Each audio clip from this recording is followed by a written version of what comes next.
ಸೇರಿಸ್ಕೊಟ್ಟಿದ್ದೀನಿ ದೇವ್ಕಿ. 80 ಲಕ್ಷಕ್ಕೆ 85 ಲಕ್ಷನೂ ಕೊಟ್ಟಿದ್ದೀನಿ. ಅವನನ್ನ ನಮಗೆ ಯಾಕೆ ಹೇಳು? ನನಗೆ ಬೇಕಾಗಿದ್ದು ಅವನ ಹಣ ಅಲ್ಲ, ಅವನಿಗೆ ಬುದ್ಧಿ ಕಲಿಸ್ಬೇಕಾಗಿತ್ತು, ಸೇಡ್ ತೀರಿಸ್ಕೋಬೇಕಾಗಿತ್ತು.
ಬಿ ರಿಪೋರ್ಟ್ ಬಂದಿದೆ.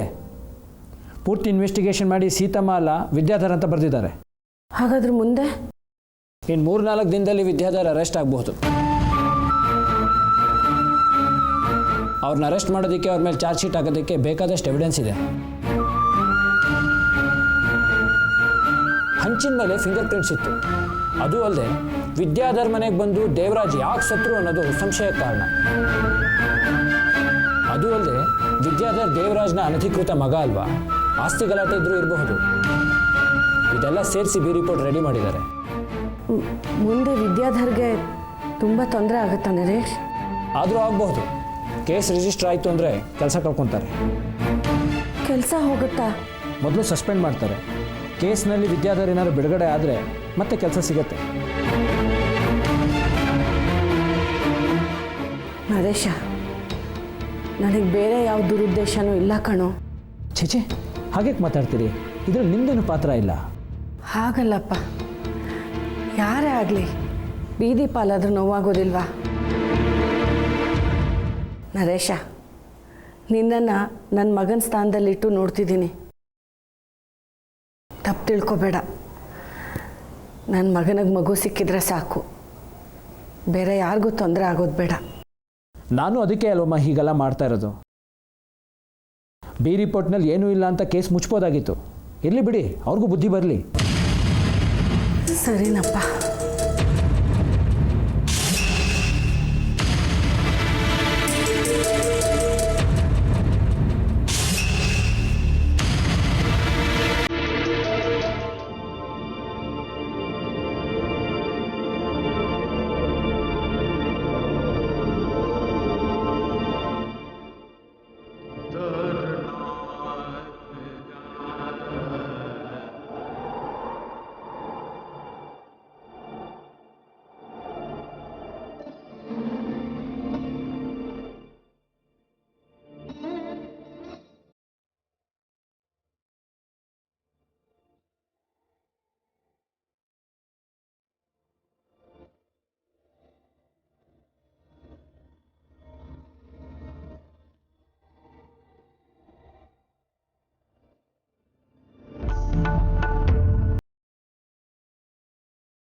ಹೇಳಿ ಯುನಸ್, ಏನೋ ಬರೋಕ್ಕೆ ಹೇಳಿದ್ರಲ್ಲ.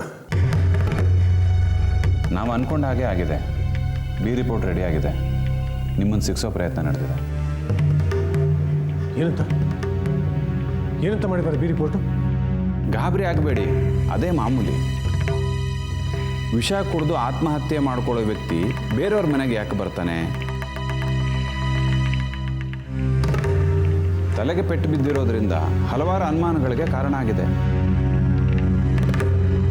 ಅದು ಹೆಂಚಿನಿಂದ ಬಿದ್ದು ಹೊಡೆತ ಅನ್ನೋದು ಖಚಿತವಾಗಿದೆ.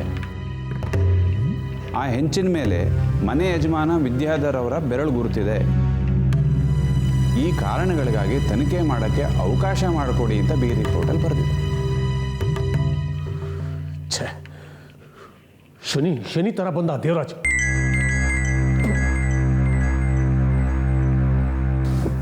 ಟೆನ್ಷನ್ ಮಾಡ್ಕೋಬೇಡಿ ವಿದ್ಯಾಧರ್, ಈ ಕೇಸ್ ನಿಲ್ಲೋದಿಲ್ಲ. ನಿಮ್ಮೇಲೆ ಒತ್ತಡ ತರಕ್ಕಷ್ಟೇ ಈ ತಂತ್ರ. ತಂತ್ರ ಏನೇ ಆಗಿದ್ರು ಕೇಸ್ ಬರೋದು ಅಣ್ಣನ ತಲೆ ಮೇಲೆ ಅಲ್ವಾ? ಏನೇ ಆಗಲ್ಲ ಅಂದ್ರು 6 ತಿಂಗಳು 1 ವರ್ಷ ಅಲದಾಡೋ ಹಿಂಸೆ ಅನುಭವಿಸ್ಬೇಕಲ್ಲ. ಈಗ ಅದ್ರ ಬಗ್ಗೆ ಮಾತಾಡಿ ಏನೂ ಪ್ರಯೋಜನ ಇಲ್ಲ. ಮೊದಲು ಲಾಯರ್ಗೆ ಫೋನ್ ಮಾಡಿ ಒಂದು ಆ್ಯಂಟಿಸಿಪೇಟರಿ ಬೇಲ್ ತಗೊಳ್ಳಿ.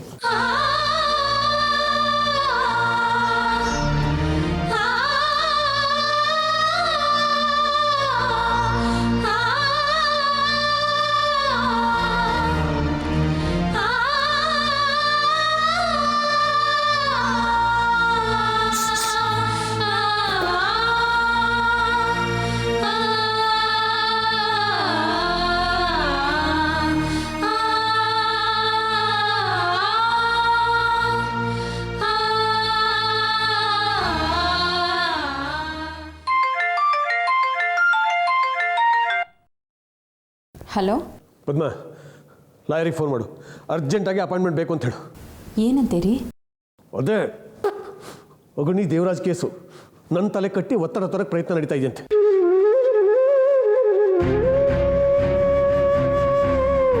ಒಟ್ಟಿನಲ್ಲಿ ಎಲ್ಲದಕ್ಕೂ ಮಗು ಕಾರಣ.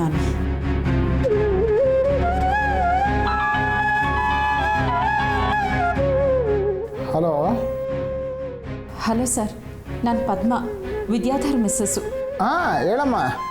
ಅದೇ ಸರ್, ದೇವರಾಜ್ ಕೇಸು ವಿದ್ಯಾಧರ್ ತಲೆ ಮೇಲೆ ಬರೋ ಹಾಗಿದೆಯಂತೆ ಸರ್.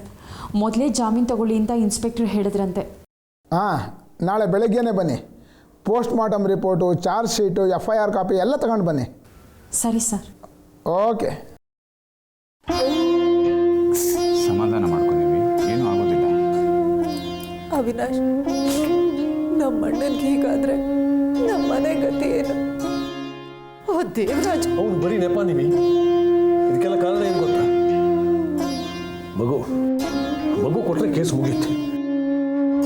ದೇವ್ಗೆ ಊರಿಂದ ಬರಲಿ, ನಾನೇ ಅವಳ ಹತ್ರ ಮಾತಾಡ್ತೀನಿ. ಬೈದ್ರೂ ಪರವಾಗಿಲ್ಲ.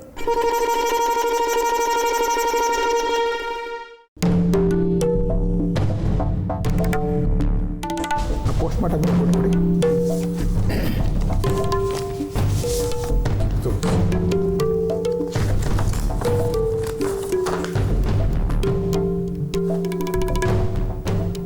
ನಾನ್ಸೆನ್ಸ್ ಅಲ್ರಿ, ಅವ್ರ ಹೊಟ್ಟೆನಲ್ಲಿ 600 ml ವಿಷ ಇದೆ ಅಂತ ಬರೆದಿದ್ದಾರೆ. ಅಂಥವ್ರನ್ನ ಯಾರಾದರೂ ಕೊಲೆ ಮಾಡೋ ಅವಶ್ಯಕತೆ ಇರುತ್ತೆ ಅಂದರೆ ಈ ಪೊಲೀಸ್ನವ್ರಿಗಾರು ಕಾಮನ್ ಸೆನ್ಸ್ ಬೇಡವಾ? ಸರ್, ಇದು ಸುಮ್ಮನೆ ಹಾಕಿರೋ ಕೇಸು ಸರ್. ನನ್ನ ಮೇಲೆ ಒತ್ತಡ ತರೋಕೆ. ನಿಮ್ಮ ಮೇಲೆ ಒತ್ತಡ ತಂದರೆ ದೇವ್ಗಿನೊಪ್ಸಿ ಮಗುನ ಕೊಡಿಸ್ತೀವಿ ಅಂತ ಸರ್. ಆ ರಘು ತಾಯಿ ರಾಜೇಶ್ವರಿ ಅವರು ಪೊಲೀಸ್ ಡಿಪಾರ್ಟ್ಮೆಂಟಲ್ಲಿ ಎಲ್ರಿಗೂ ಗೊತ್ತು. ಪೊಲೀಸ್ನವ್ರ ಮೇಲೆ ಇನ್ಫ್ಲೂಯೆನ್ಸ್ ಮಾಡ್ಬೋದು ರೀ, ಆದರೆ ಕಾನೂನಿನ ಮೇಲಲ್ಲ. ಅದನ್ನ ಅವ್ರು ಮರ್ತಿದ್ದಾರೆ. ಆದರೂ ತೊಂದರೆ ಕೊಡ್ಬೋದಲ್ಲ ಸರ್. ನಾನು ತಪ್ಪು ಮಾಡಿದ್ದೀನಿ ಸರ್. ದೇವರಾಜ್ ಅವರು ತುಂಬ ಕಾಟ ಕೊಡ್ತಿದ್ರು, ತಡ್ಕೊಳಕ್ಕಾಗಲಿಲ್ಲ, ಹೊಡೆದ್ಬಿಟ್ಟೆ. ಆಗ ಅವರು ವಿಷ ಕೊಡ್ಕೊಂಡು ಬಂದಿದ್ದಾರೆ ಅಂತ ನಮಗೆ ಗೊತ್ತಿರಲಿಲ್ಲ. ನಾನು ಹೊಡೆದಿದ್ದಂತೂ ನಿಜ ಸರ್. ರೀ ವಿದ್ಯಾಧರ್, ನೀವು ಇದೇ ರೀತಿ ಕೋರ್ಟ್ ಮುಂದೆ ಹೇಳಿದ್ರೆ ಜನ ನಿಮ್ಮನ್ನು ಏನಂತ ಕರೀತಾರೆ ಗೊತ್ತಾ? ದಡ್ಡ, ಮೂರ್ಖ.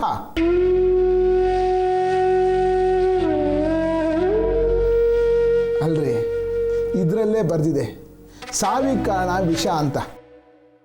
ನೀವು ನೋಡಿದ್ರೆ ಒಡೆದೆ ಅಂತ ಬಾಯಿ ಬಡ್ಕೊಳ್ತೀರಲ್ರಿ. ನೋಡಿ, ಇವತ್ತೇ ಲಾಸ್ಟ್. ಆ ಪದಗಳನ್ನ ನಿಮ್ಮ ತಲೆಯಿಂದ ತೆಗೆದಾಕ್ಬಿಡಿ. ತಲೆ ಹಿಂಭಾಗದಲ್ಲಿ ಗಾಯ ಆಗಿದೆ ಅಂತ ಇದೆಯಲ್ಲ ಸರ್, ರಿಪೋರ್ಟಲ್ಲಿ ಅದನ್ನು ಬರೆದಿದ್ದಾರೆ ನೋಡಿ.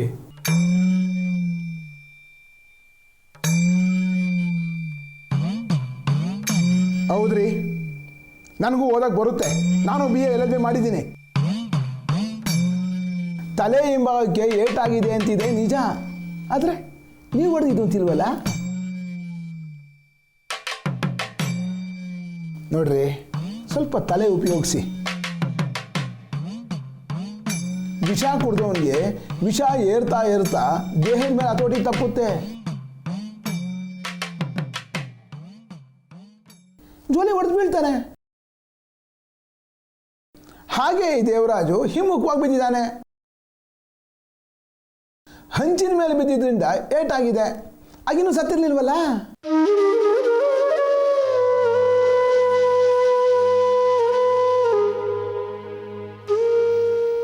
ರೇ ವಿದ್ಯಾಧರ್, ಎಷ್ಟೋ ಕೊಲೆಗಾರರೇ ಅಲ್ಲ ಅಂತ ನಾನು ಬಚಾವ್ ಮಾಡಿದ್ದೀನಿ. ಅಂತ ಮೂರ್ತಿ ಮುಂದೆ ನೀವು ಜೋಲ್ ಮುಖ ಹಾಕೊಂಡು ಕೂತ್ಕೊಂಡಿದ್ದೀರಲ್ರಿ. ನಿಮ್ಮನ್ನು ನೋಡ್ತಾ ಇದ್ರೆ ನನಗೆ ಹೊಟ್ಟೆ ತೊಳಸುತ್ತಪ್ಪ. ಸರ್, ಈಗಾಗಲೇ ಅರೆಸ್ಟ್ ಮಾಡೋದಕ್ಕೆ ರಿಪೋರ್ಟ್ ರೆಡಿ ಮಾಡಿದಾರಂತೆ. ಮಾಡಲಿ ಬಿಡ್ರಿ, ನಾನು ಇಲ್ವೇನ್ರಿ, ಸೈನ್ ಹಾಕ್ರಿ.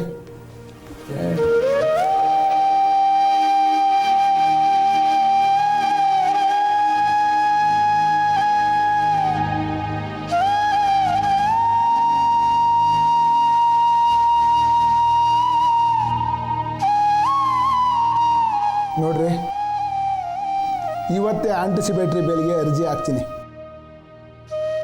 ಅರೆಸ್ಟ್ ವಾರೆಂಟ್ ಬರೋದಕ್ಕೆ ಮುಂಚೆ ನಿಮಗೆ ಜಾಮೀನು ಸಿಕ್ಕುತ್ತೆ. ನೀವೇನು ಯೋಚನೆ ಮಾಡಬೇಡ್ರಿ, ಧೈರ್ಯವಾಗಿರ್ರಿ. ಅಲ್ಲ ಸರ್, ರೀ ವಿದ್ಯಾಧರ್, ಇನ್ನೇನ್ರಿ ಡೌಟು? ನಾನು ಹೊಡೆದಿದ್ನಲ್ಲ, ಆ ಹೆಂಚಿನ ಮೇಲೆ ನನ್ನ ಫಿಂಗರ್ ಪ್ರಿಂಟ್ಸ್ ಇದೆ ಅಂತ ರೆಕಾರ್ಡ್ ಆಗಿದೆಯಲ್ಲ. ಹೂನಪ್ಪ, ನಿಮ್ಮ ಮನೆ ಕಾಂಪೌಂಡ್ ಮೇಲೂ ಇರುತ್ತೆ, ನಿಮ್ಮ ಮನೆ ಕಂಬೂರಿ ಮೇಲೂ ಇರುತ್ತೆ, ನಿಮ್ಮ ಮನೆ ಬಾಗಿಲು ಮೇಲೂ ಇರುತ್ತೆ ರೀ. ಯಾಕೆ ಅಂದರೆ ಅದು ನಿಮ್ಮ ಮನೆ. ರೀ ವಿದ್ಯಾಧರ್, ಆ ವ್ಯಕ್ತಿ ವಿಷ ಕುಡ್ಕೊಂಡು ಬಂದು ಜೋಲಿ ತಪ್ಪಿ ಹಂಚಿನ ಮೇಲೆ ಬಿದ್ದು ಪ್ರಾಣ ಕಳ್ಕೊತಾನೆ. ನಿಮ್ಮನೆ ಹಂಚಿನ ಸರಿ ಮಾಡಬಾರ್ದು ಅಂದರೆ ಆಗ ಸರಿ ಮಾಡುವಾಗ ಫಿಂಗರ್ ಪ್ರಿಂಟ್ಸ್ ಬಿಟ್ಟಿದೆ. ರೀ ಪದ್ಮ, ನೀವಾದರೂ ಹೇಳ್ರಿ ನಿಮ್ಮ ಗಂಡನಿಗೆ, ಇದು ಸತ್ಯ ಹರಿಶ್ಚಂದ್ರನ ಕಾಲ ಅಲ್ಲ. ಪೂರ್ತಿ ಸತ್ಯ ಹೇಳಿದ್ರೆ ಹರಿಶ್ಚಂದ್ರನ್ ಘಾಟೆ ಗತಿ ಅಂತ.